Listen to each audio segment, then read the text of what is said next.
Here we go. Now we're going to transition to the Pivot podcast. I'd like to invite our friends coming up. We've got Ryan Clark. We've got Fred Taylor. We've got Channing Crowder. These guys are the best. They're going to entertain us for the next 30 minutes. Really great to have you all here. Good to see you, Ryan. All right. Good. Hey, Fred. Good to see you. I know. Hey, Channing. Good to see you. Watch all you guys. Thank you so much. Appreciate you guys joining us. Yes, sir. Well, hello. How are we today? I tell you what, when you get up here, it is super bright, so Yes. we can't see any of you. If you make a face or you laugh at us or you're not enjoying what we're saying, it's okay because we just won't know. Also, too, it's extremely intimidating when they put up this whole hour to talk.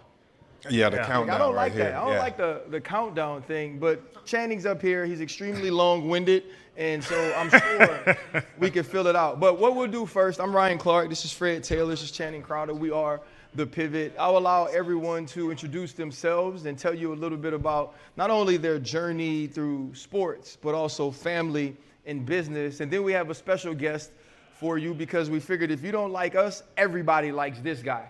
And so we'll get to him later. Got it, Freddie? So I guess I'll go first. How's everyone doing today? Clap if you're ready to go home. I guess not. No, I'm Fred Taylor, 13-year NFL vet. I played 11 years in Jacksonville. Hall of Fame semifinalist today, by the way.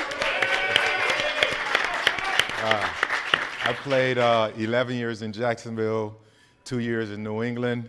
I was never much of a speaker. Somehow, I don't know how I'm here doing a podcast in this media space with these guys. My wife, every day, she tells me how proud of me she is due to the fact that I speak more nowadays. And I don't know, but it's hanging out with these guys that actually give me the drive to continue to, try to be successful in this second career is what I like to call it. And yeah, I was just a decent football player. More than decent. More than You decent. told me no cussing. I said You ain't put the T at the end. I didn't put a T. It's Okay. S-H-E-E-D. Okay, so I can leave letters off if I cuss. If I leave some letters off, we're good to go. No, I'm Channing Crowder. Played for the Dolphins for 6 years. Hey, thank you so much.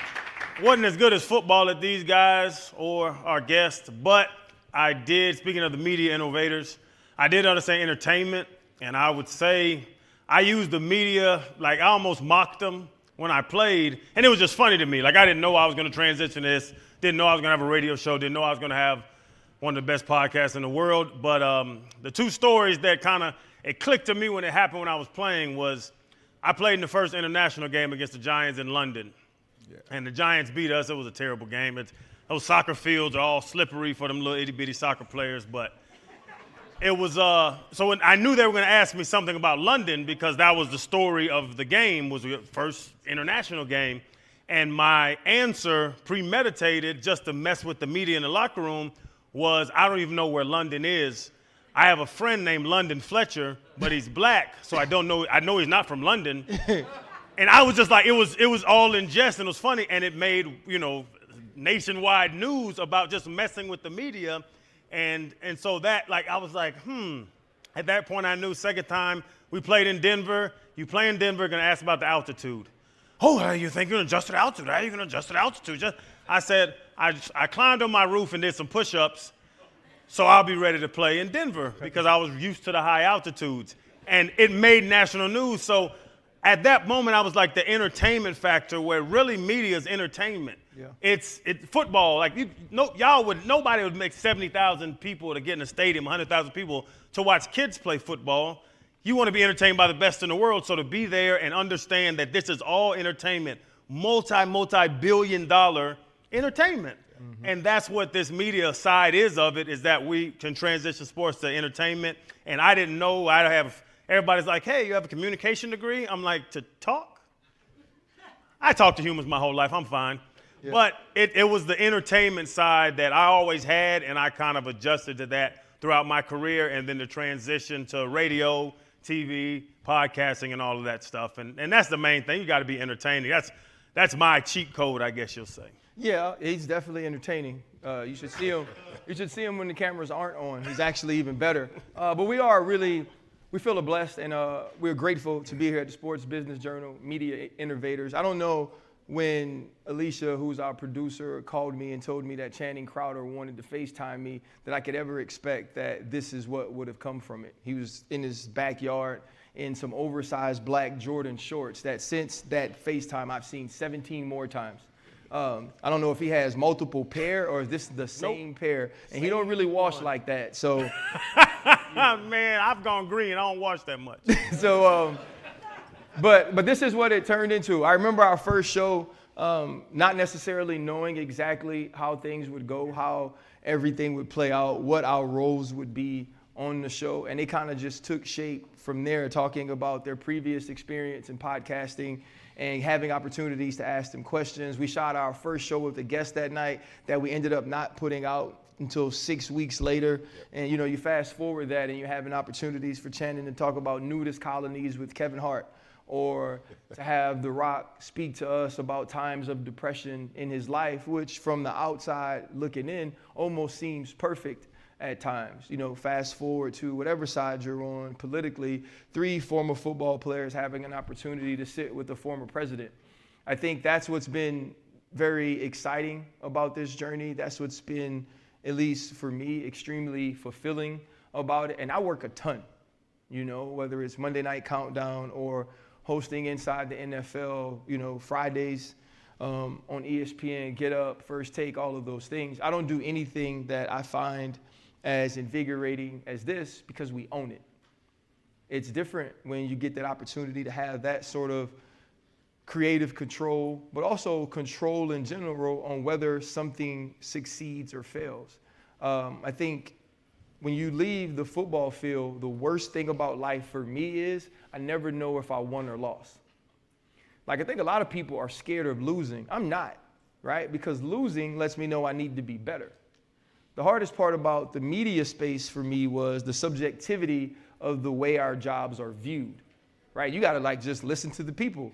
And some people may think you're great at your job, but you said something that they didn't like, so now you're not great at your job. That doesn't make sense to me, but that was the way it was. But in doing this and allowing people to tell stories, allowing people to create or give you the perspective of their story from the way that they see it, that's been a beautiful piece of it. I do want to ask you before we bring up our guests, what to you has been, Fred, the most difficult part about not only the production of a podcast, but the business of podcasting? I think the most difficult part, well, actually with you guys, we haven't had many difficulties, right? I think coming from the original place we were, Channing and I, and then coming over and starting to pivot with yourself, I think the difficulty there was the lack of transparency in our business approach. What we decided to do once we started to pivot was say, look, everything's gonna be fully transparent, black or white. Then that allowed us going forward to not have those issues. But just to give you a simple answer, I think the most difficult part is getting on the flight each and every week. I think we fly about 45 weeks out of the year just to do this show, and RC's on the plane each and every day. But no, it's been a smooth transition. We continue to learn as we go forward. And I always tell people all the time, as a former athlete, I was always fans of other athletes. I think you have to be a fan of others' work and what they do, even in an entertainment space. So to get an opportunity to really just have a conversation with some people that I either looked up to, some people I admire, some people that I was curious about, et cetera, it's cheat code, So it's our job to just continue to create a safe space and just have transparent and authentic conversation. And it really makes it simple. Just like sitting here, going by the bar here after this and just talking to one of you, that's the approach we have with our guests. And that's why the pivot is what it is, because no one's afraid to open up. So I wouldn't say there's been much difficulty before we got started. We said, this is what it's gonna be. We got the business part of it out of the way right at the door. And we've just been able to have smooth relationship, not always smooth. We have moments where if RC's passionate about something, we go and we figure it out. Maybe initially I don't disagree with it, but we get to the point where he would say, look at it from this scope. Like, all right, that makes more sense. And then in the long run, it does. So, and that's part of business, but overall, I think we work great together and everything's been really, really good. The easiest part of podcasting is when we actually sit down. It's podcasting. Yeah. It's actually like, this is our setup. It's, it's full and the cameras and all of there. But once we sit down with another human, the dynamic of us made it. Our dynamic. You can't just throw, that's what I say. They're like, hey, I got a podcast. People come to me all the time and say that. Hey, I got a podcast. Okay, keep it going, buddy. Like, I don't know what to tell you.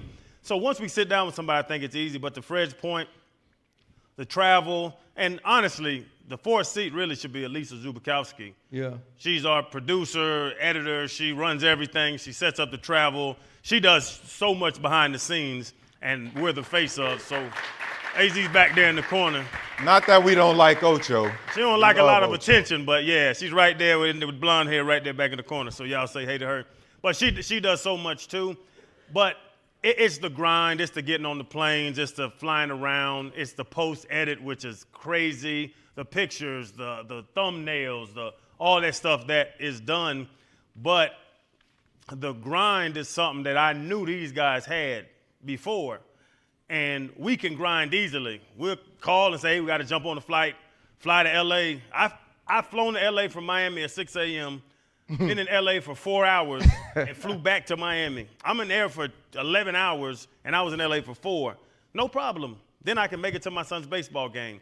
And I know these guys, and I know AZ has the same work ethic. So when those people do come up to me and they see us in the airport and they're like, hey, love the podcast, I love your success, man, it's amazing. What's the cheat code? Especially when there are a lot of young people in here, so it's good. Young people are lazy. Those are millennials, X and Z's and Y's and all those letters they call each other. They are lazy. They don't want to work. We haven't missed a show on Tuesday in 2.5 years? Yeah. The only time we didn't put out a show was the Tuesday after DeMar Hamlin because we had Travis Kelce and we wanted to be respectful of what everybody was going through. Of the situation. But we'll never be like, oh, no, okay, we can't do it. We got to grind and got to go. So I would say that's the hardest part is the grind, but I knew early on, I know now that our team and what we have, they're going to grind. And there's no lazy in any of us. So the hardest part for us is probably the cheat code that, hell, we're not lazy. I don't know if y'all have young kids, but tell them don't be lazy. Yeah, I would say the hardest part for me is the fact that I didn't want to repeat outfits on the show in the beginning, but I also didn't realize we do like 100 shows a year, right? So my thing was like, okay, because this junk lasts forever, right? Like people could go back right now and watch Shaq, which we did early on in, the show, and I'm like, what was I wearing? Because to those people, I'm wearing that the next 10 years. And so at first I was like, man, okay, I'm going to get these sweatshirts. And I'm going to get these shirts. And now I'm like an old man. I only wear Pivot apparel on the show because you can't tell me I'm wrong for wearing something that got the name of the show that I damn own on it. Right? And so what if they've seen the same black polo 4 weeks in a row? It's my work shirt. So like that was a problem early on, but it no longer is. I would think the hardest thing is, in whatever business you guys are in, or just being the business and the brand yourself, it's the want for other people to see the worth in what you do the same way you do, right? We always have the conversations, whether it's sponsorships or partnerships, because it's a different way that you make money doing this. It's how can you feel like you have the best show consistently and you're constantly putting out great work and other people don't see it the way you do? That when you partner with people, you're sponsored by people, the work that you put into allowing this brand to grow isn't the same. And so I believe the marketing of what we do, having the right conversations with the correct people from a business standpoint, I think that was the most difficult part for me to learn because I'd always been kind of my own entity, in the sense of you play football, you'd be like, hey man, just turn the film on, you see what I do. Even when you work individually as an analyst, you understand that you're going to negotiate with whatever networks or whatever brands you're working with simply based on what you do and sort of how you produce in each and every opportunity. And so I think to me, that's been different. And they know this. Initially, they wanted to get on a call every week. And I was like, bro, ain't no way I'm talking to y'all every week after we film shows every week. I love you. I was like, I love you too. I was like, there's no way we're going to, do business that way. So it quickly got to the point to like, they only call me for the business part when it's really important. But I've gotten more involved at the learning from Fred, who's very savvy when it comes to business, that when you own a company, you have to be a part of those conversations. No one is going to understand what you're doing or care about what you're doing the way you do. And so to me, that's been sort of the biggest adjustment. Because like they said, doing the show is pretty easy. Can they hear me? No? Hello? We're going to move it up. Hi. But we talked about the fourth chair. Let me tell you what the first phone call was, right? I got a phone call from Channing. He was FaceTiming me from his backyard. For some reason, he kept pacing. And he was like, it's going to be me, you, Fred, and this one other person. And I was like, oh, that's super cool. We can have all of these great conversations. And like, this guy is funny, right? He's smart. He's charismatic. I mean, just everybody loves him. And even when you played against him, you loved playing against him because he was going to have fun. And so I was like, man, this would be great to do a show with those three. It'll be amazing. And he basically pump faked us, right? He did one show with us, and the show was absolutely amazing.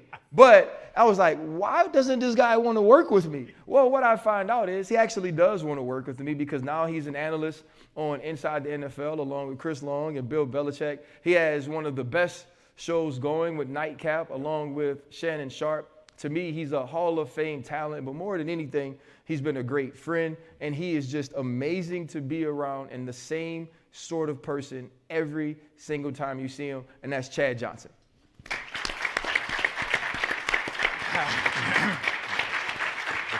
How you doing? You good? Oh, man, you good? What's up, Chad? They hear you. Can you hear me? Can y'all hear me? I need you to do me a favor. I normally hug people when I walk in, but since I can't reach everybody, can you just repeat after me, please? Can you repeat after me, please? Yes. I fucking love you. Thank you. Wait, time out. Alicia, you told us we couldn't curse, so you let Chad curse? Told me no cussing. So That's my I feel love language. like it's different when you say I love you with it though. It's like a different. You curse differently. It doesn't go both ways. Aggressive. You do curse very aggressive. Chad is also used to getting fined. Yeah. But he's far removed from being fined. Yeah, absolutely, absolutely. I'm not good with following rules. You're doing better actually. Somewhat. You're on time. Yeah. I see you went to Zara. Yeah, my pants don't fit though. That was the women's section? Yeah. Can you talk a little bit about your H&M habit and just tell the people about the fact that you went to H&M and you spent a very low amount of money to buy all of your outfits for the show this year? Well, for those of you that don't know about me, I'm very cost efficient. To give you better context, the first 2 years of my NFL career as a rookie, I stayed at the Bengal Stadium for the first 2 years. All the amenities, I had everything I needed: cafeteria, food, players lounge, couch, sofa, cable TV. I had a pinball machine, Xbox, and a PlayStation at the time. So to me, in my mind, there was really no point in buying a place or renting an apartment or buying a house if everything I needed was right at work.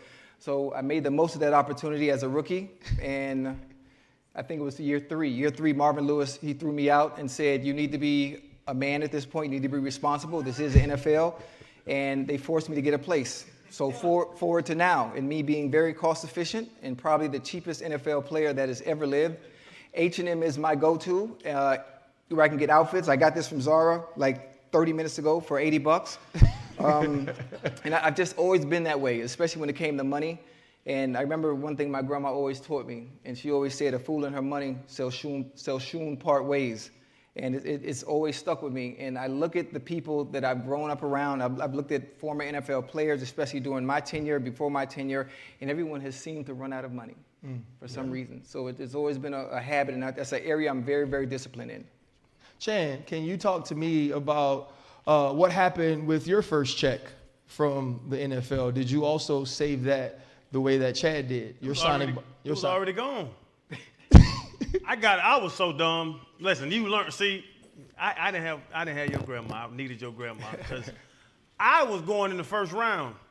That's what they told me. Mel Kiper doesn't know what he's talking about because he told me I was going in the first round, and I looked at the first round. I said I'm going to do 20 and 32. That's at least $8 million. So I went to Lords of London, who already had my my injury settlement. If I got hurt, they had money. So I'm like, we already have an agreement. Give me this loan. So they gave me $1 million. This is when you can leave as a sophomore in college. $1 million. I just turned 21 December 2nd. This is January 3rd. I'm 21 in 1 month. And somebody gave me $1 million. I spent $380,000 of it, thinking I'm about to make $7 million. Yeah, y'all had his money back. When I went 70th overall and got a check for $580, I called Lords of London, was like, hey, we're good because I don't have the money that I thought I was going to have, so just let's scrub this whole contract. They're like, that's not how loans work. I'm 21 in 1 month. I don't know how this works. You just gave me $1 million. It's your fault. So it didn't work out. Man, I bought 2 cars, all kind of foolishness. I bought a Rottweiler, a big-ass snake. I was, unlike Chad, I was the guy that you thought was the guy that gets $1 million and about to make it in the league. But I had to learn and bounce back from that. So I wish Ocho, who we right there, we live in Miami together and all, and he didn't pump fake us. He was honest with us about the podcast. When we asked you, we talked. Mm-hmm. We was at the little bar, and I was like, man, we moving over. RC's coming on. Mm-hmm. He was like, man, I do too much stuff. Like, I can't do that consistently, but I jump on whenever y'all want me to. He has done that, and he's been great every time we had him. Fred, you had okay. I just wanted to mention, unlike Chad, who was El Cheapo, and Channing, who hung out at a lot of adult establishments, he failed to mention that part. What are you talking about? With your first contract. When I went and helped the senior citizens. You used to excessively tip. And single moms. Yes. Unlike these guys, with their. I support single moms. So what Chad did with his first contract and what Channing did with his first contract, I, on the other hand, the reason I'm so passionate about learning and maneuvering through the business space, and it was very important, I was reminded from the other podcasts that, you have to button up your business affairs first. My first contract, I signed it. It was a $5 million signing bonus in 1998. And my agent, who I trusted with everything because I looked at him as a father figure more than a business partner, I just handed it over. They took that money and they invested it into an offshore Ponzi scheme in the Cayman Islands. And from that day forward, 2 years after the fact, the scheme was exposed, that it was a pyramid scheme, and my money was frozen. They arrested Tank, took him to prison, and at that point in time, I started to say, all right, I had to ask questions about business. What can I do? How do I maneuver? Fortunately for me, during that time, the money was frozen. The economy, 9/11 happened, and stock market crashed, and that money was frozen, so it was safe. So I was able to get that money back over 2 years after that. And I said, I need to learn more about business. I need to start, identifying potential threats, the guys that prey on young players. Then I hired another guy who, at the particular time, befriended me. And same thing happened, where we invested in what I believe was a great investment. And I didn't understand the laws in this different state. And it ended up not being such a great investment. Again, we were able to sue the firm, got those funds back. I said, third time won't happen. So I started to do more studying, and those things became important to me. And from there, I said, all right, any other business matters we go to, I want to try and make sure things are buttoned up. And with these two guys, we decided to do that. And again, that's a lot of reason why our show is also successful, because we don't have to worry about those little things. We just focus on the guests, great content.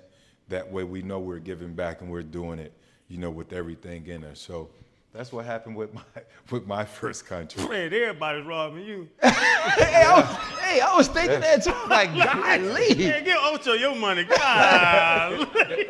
But you learn valuable lessons. Yeah. But also that's another reason why it's also important to, or for me, it's good to have the platform that we have, because I can give that message back to the younger players and hope that they can, navigate around those potential threats. Well, I have no stories like that. They actually had money. All of these guys were drafted. I was not.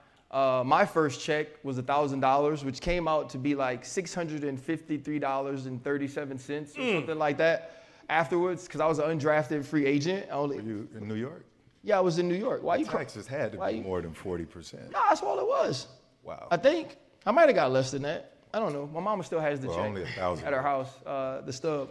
But I think what it taught me was work, though, right? Because essentially at that time I was still kind of going to work for free and having an opportunity to do something I really loved, with the chance to earn more money, with the chance to do it for a longer period of time. And that's sort of what this is like. This side of the media was like. When we decided to embark on whatever this journey is, we decided to put our own money into it. We said that we were going to travel. And you had to make that decision to yourself, thinking that it was going to work out in some way. But you definitely had to sow into it initially. And I think we did that, and now we've sort of parlayed that into what we do. But a question I want to have for Chad is, you say you made the decision that you were going to go do something differently because you were doing so much. You really had a lull in whether it was your media career, your public career. What was it that reinvigorated you, got you involved in Madden, got you involved in TV? Now you're doing the show Nightcap with Shannon. What made you throw yourself back into sort of the media platform? I mean, I had a quiet lull. Obviously, during that time, during that lull of really not having any activity, whether it be media, podcast, whether it be TV, I mean, I prayed. I had no choice. I had no choice but to pray, and hope opportunity would present itself. And I think ESPN might have given me some type of platform to do something. And once that happened, anytime there's a camera rolling, I'm gold. I'm really gold when the camera's rolling. And once that happened, there was a trickle effect. And obviously, Doug, who's been almost, I'm not going to call him God, but he's been God sent for me, and being able to transition in the way I have and having all the things I have going on to this point. It's been a blessing. And now I like to always say, like my grandma say, now my cup runneth over with opportunities. And with those, I'm just taking advantage of them, understanding that I won't get another chance. I won't get another shot. So I'm taking advantage of everything I possibly can at this time. And obviously, I'm very, very media savvy and used them to my advantage when I was playing and understanding the entertainment aspect of the game. So the entertainment aspect that I brought during those days, it was able to make the transition for me a little easier, despite the ups and downs, despite the turmoil, despite the obstacles I had to climb over to get to this point.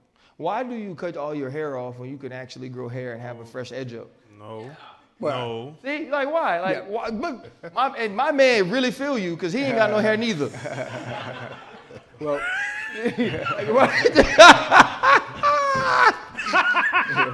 Yeah!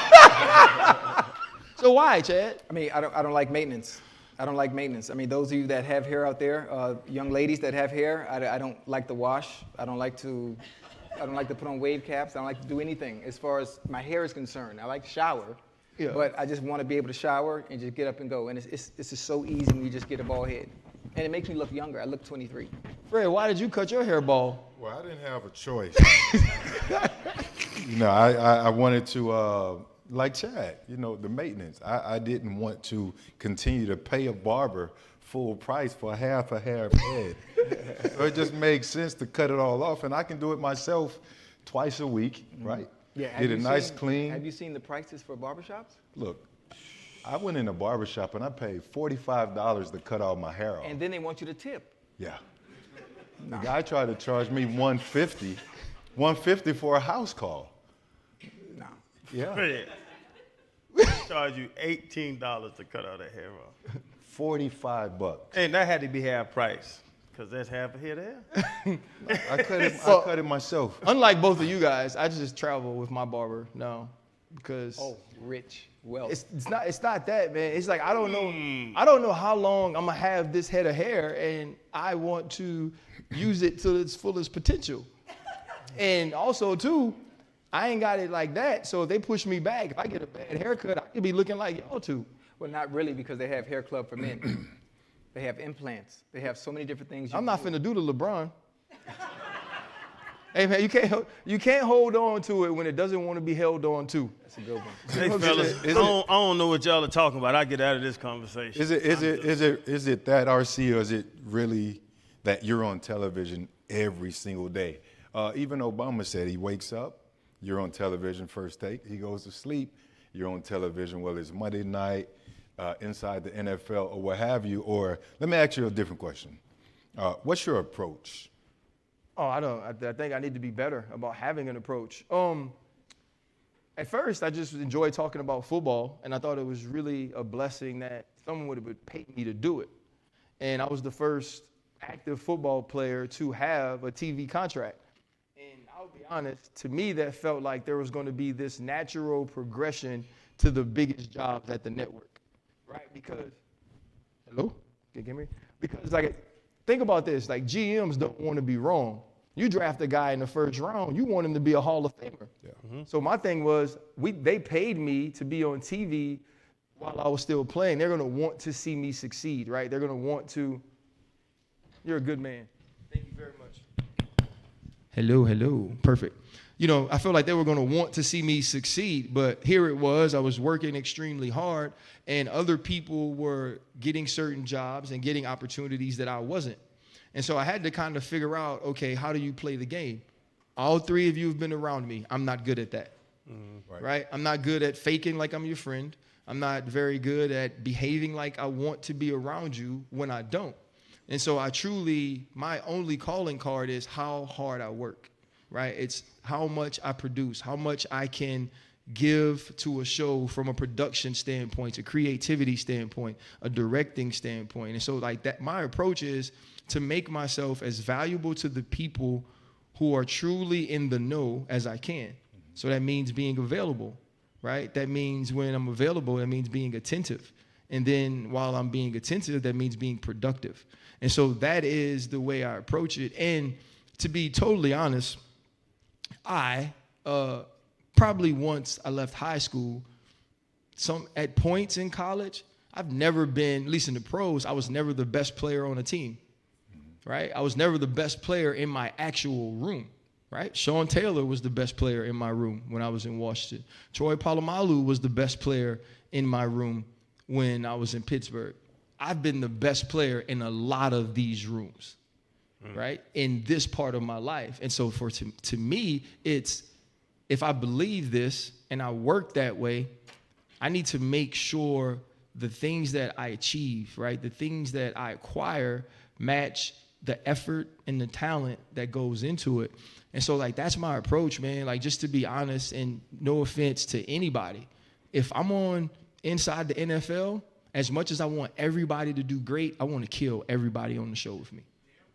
If I'm on NFL Live, as much as I want everybody to be great, I want to kill everybody on the show. Monday Night Football. When I do this, yes, part of our show is that I want to be able to set Chan up. I want to be able to set Fred up. I want to put the guest in the best position to give us his stories or her stories in the best possible way, because we've put them in a place that they have a comfort level to do that. But when people leave our show, whether they're the guest or they're watching it, I want them to be like, there's nobody who prepares more than he did for this show.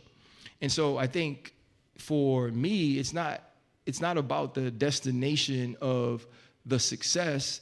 It's what I put in to get there. And when you do that, most times you have that success. And when you don't, you get to know it wasn't your fault, right? Think about football.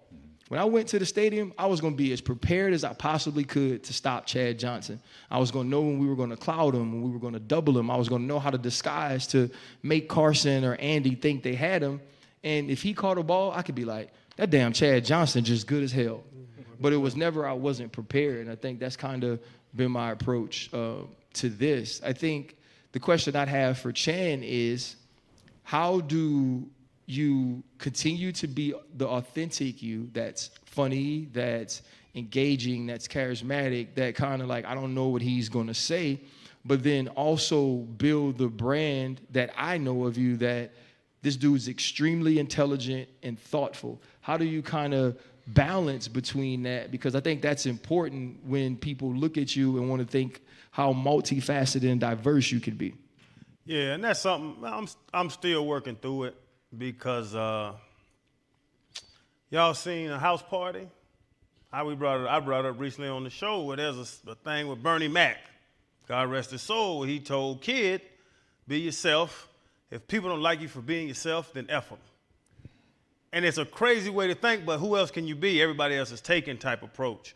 So I approach everything in that way. But now I'm moving into bigger spaces, moving into different rooms, moving into those areas like you do. And I'm country. I'm from Roswell, Georgia. Like, there was nobody that said Channing Crowder was about to be sitting here at SBJ talking to y'all very, very smart, rich people. So, like, it's a whole thing. So I just really come and be real and talk my truth. But I do know that I have to adjust. Like, I have a radio show in South Florida where I have to stop cussing.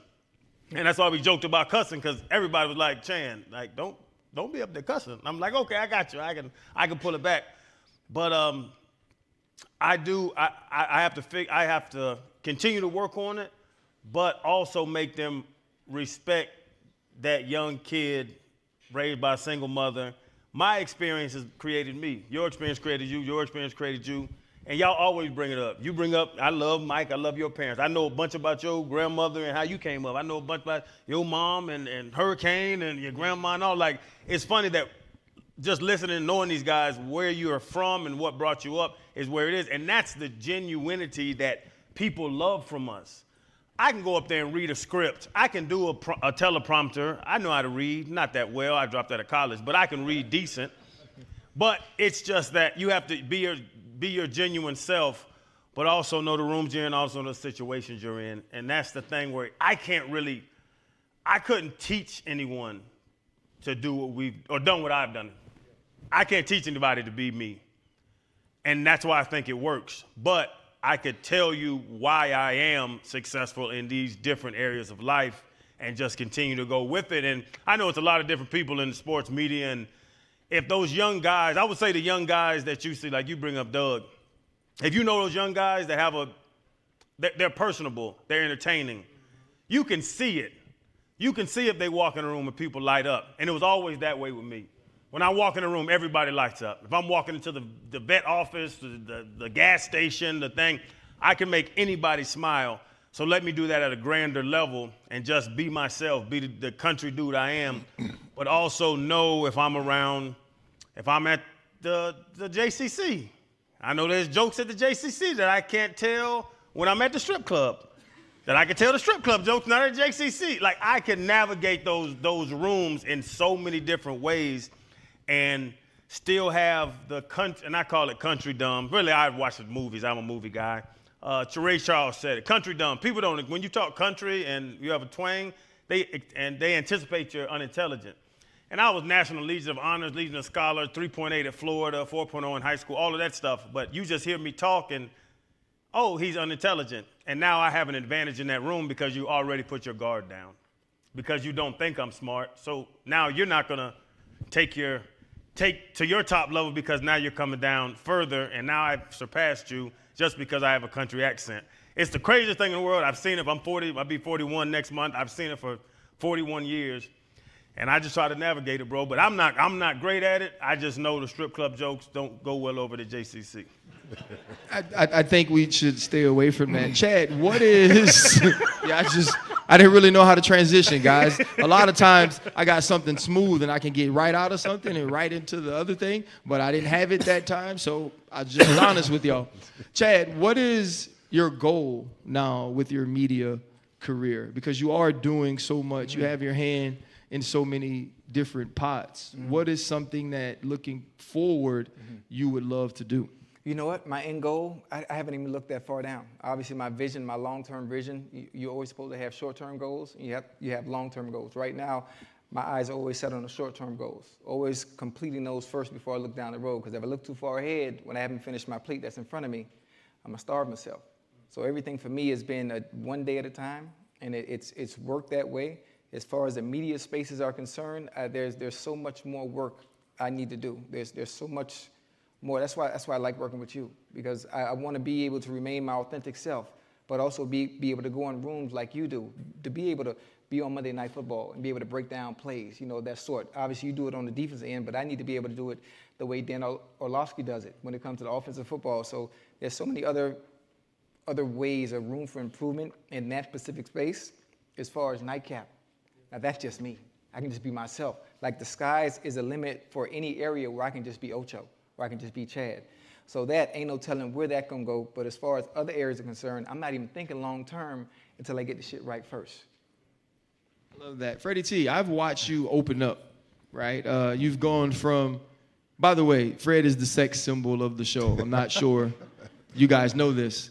There is no auntie that works at any airport that's not walked up to me and going, I love your show. And, ooh, that Fred. Where's Fred at? I don't know where. Yeah, where Fred at? Do you think we live together? Like, Fred he's at his airport. I'm at my airport. At some point, we'll be in the same place. And they always tell you tell them I said, hey, ma'am, I'm not going to remember you. But what I do now is I write them down. I'd be like, Auntie Sheila said Fred looked good.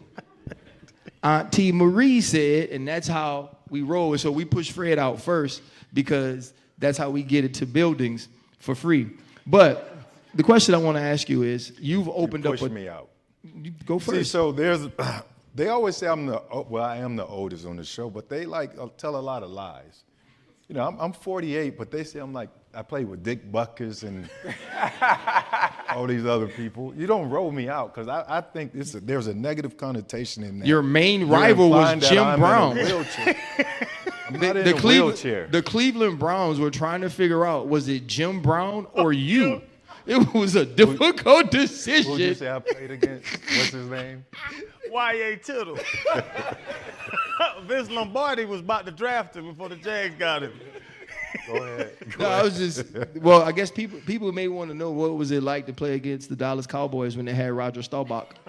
Can we get back to the question, please? Hey, but honestly though, opening up the way you have, being someone who was not only quiet and observant, but even throughout your playing career, I feel like had you been more boisterous, it would have been easier for you to get into the Hall of Fame. What has it been like learning to open up and truly become a part of the media? It goes back to, first of all, my rookie year. Our PR guy down in Jacksonville, Dan Edwards, the first thing he said when I approached the media was just be honest. You're always in control. You don't have to answer everything. Just be honest and be transparent. So even in that message in itself, that's the way I approach the media. I never shunned those guys. I was always, open. Guys, you can come to my locker and just have conversations. And I learned to trust the media, over the course of the years. And I learned to take control of the interview. Fast forward during my retirement, Dan called and he said, Fred, I want you to be a part of Jaguars Radio in our game day production. Pretty much a new deal that they were doing to try and get the fan base to rally around the team after so many conversations on whether Jacksonville would leave or not. I told Dan, no way. Ain't no way I'm doing radio. He's like, no, think about it for 2 weeks. He called me in 2 days. They had a flight for me to come to Jacksonville. He said, I'm not taking no for an answer. This is how it goes.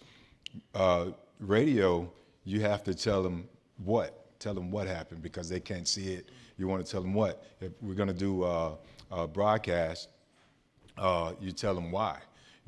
Football, talk football as if we're all just hanging out at the bar or you with a family member at a bar. You want to tell them why. So I was like, that makes sense. He said, just be natural with it. Just go out there and just talk about the game as you see it. I was like, all right. So I gave it a try. That was 2012. Fast forward, we had an opportunity to do a podcast during the pandemic.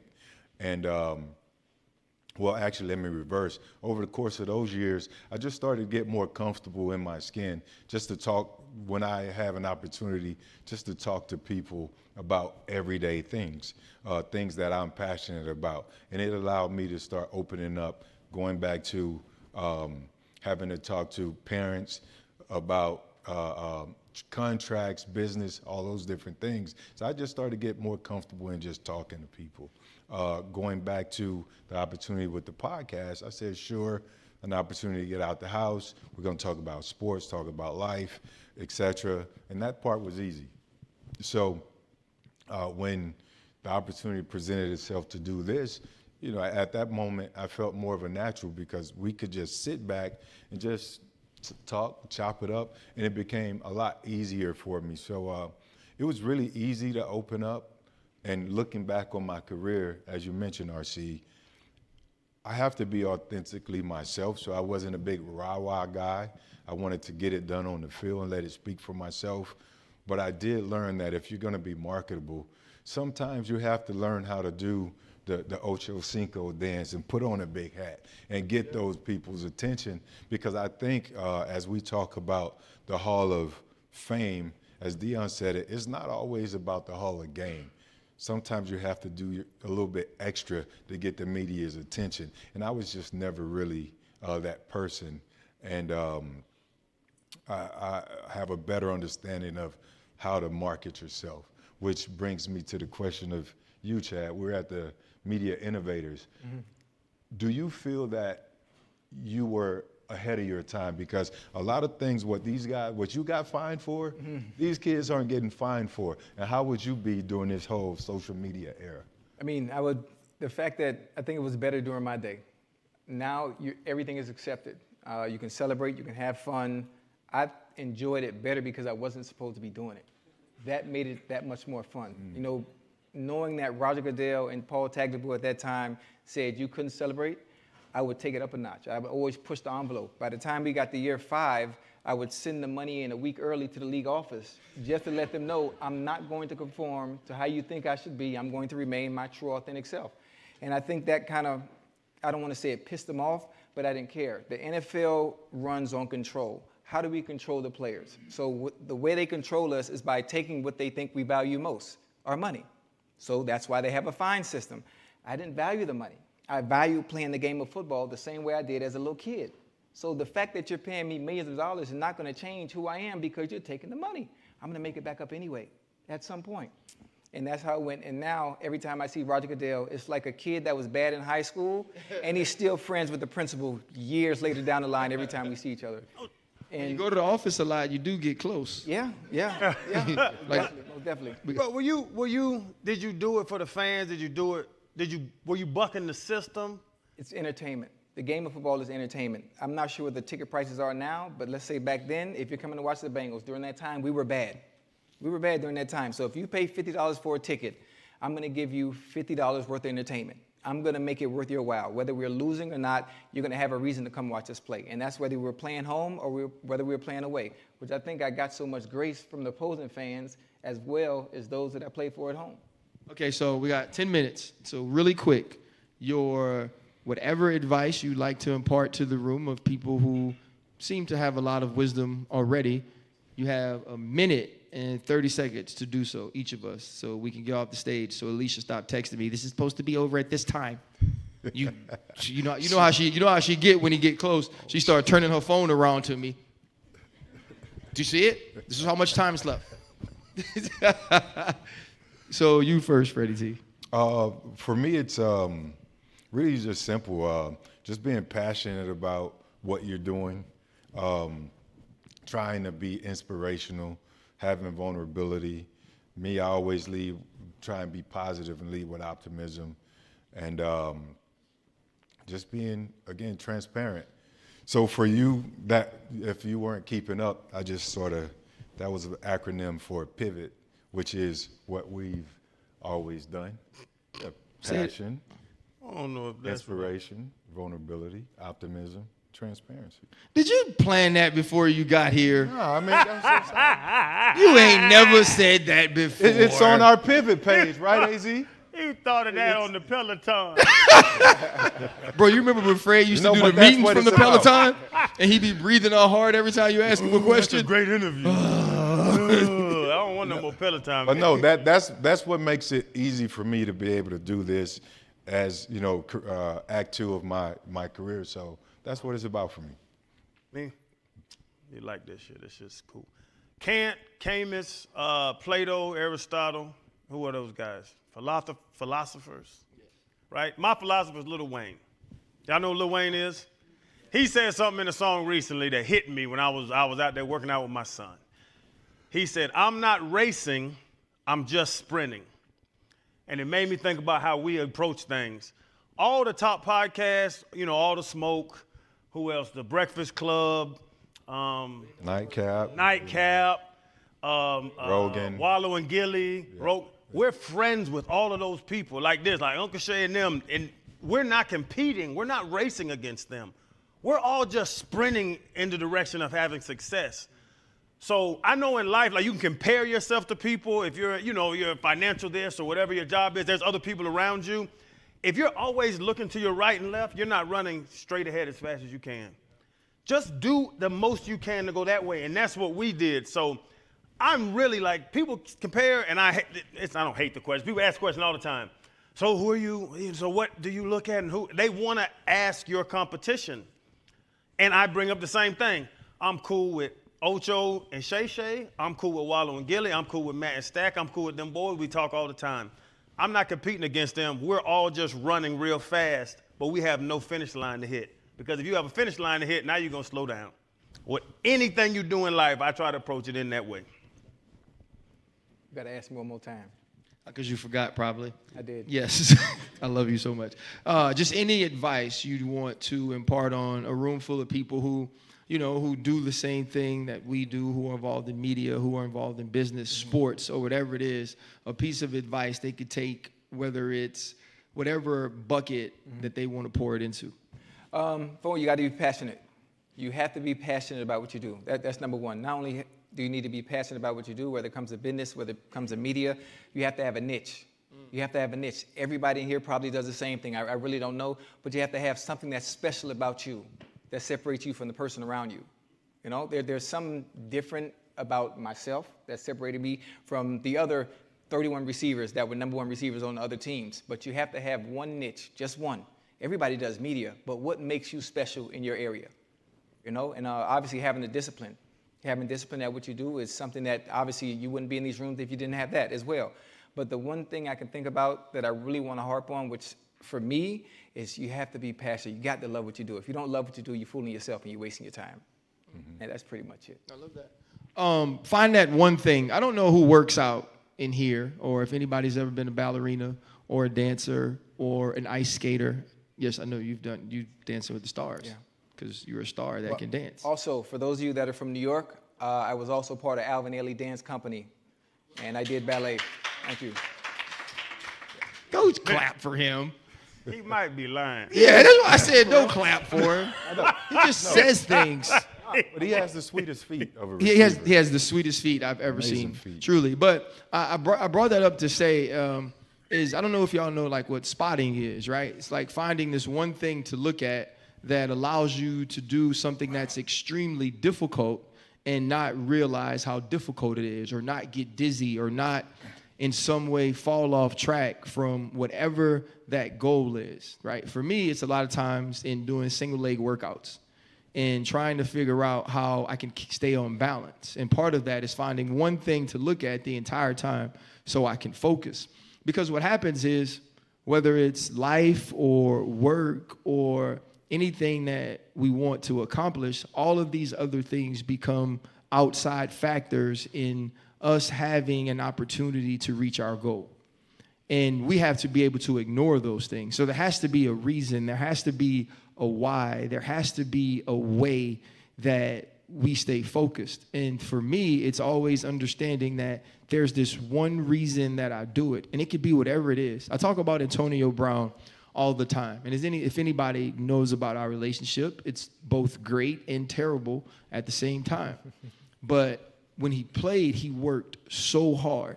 I knew his reasons for working hard were different reasons than mine.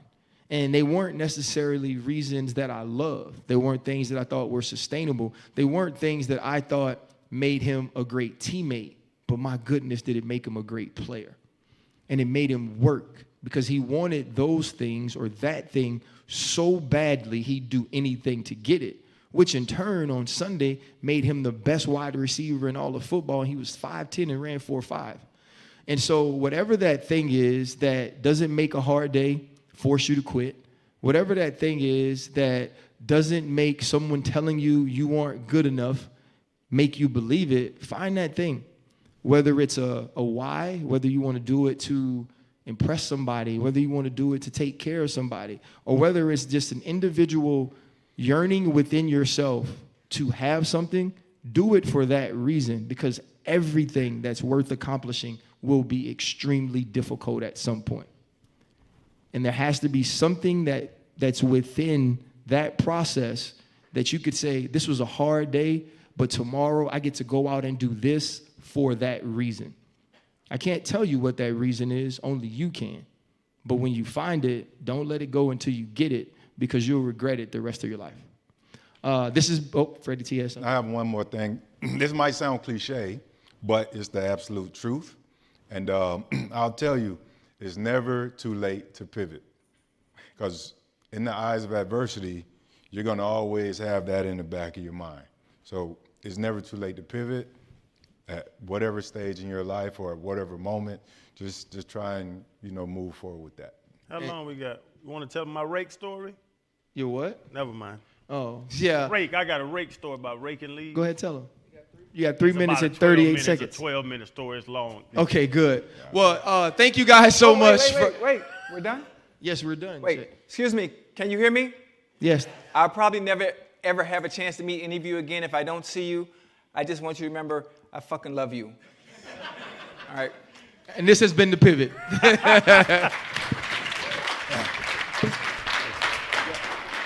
Gentlemen, thank you very much. That was fantastic. Great end to the program. That brings our program to the end. That brings the pivot to the end. I want to thank all our sponsors for all of their support. They made this possible. Thank you very much.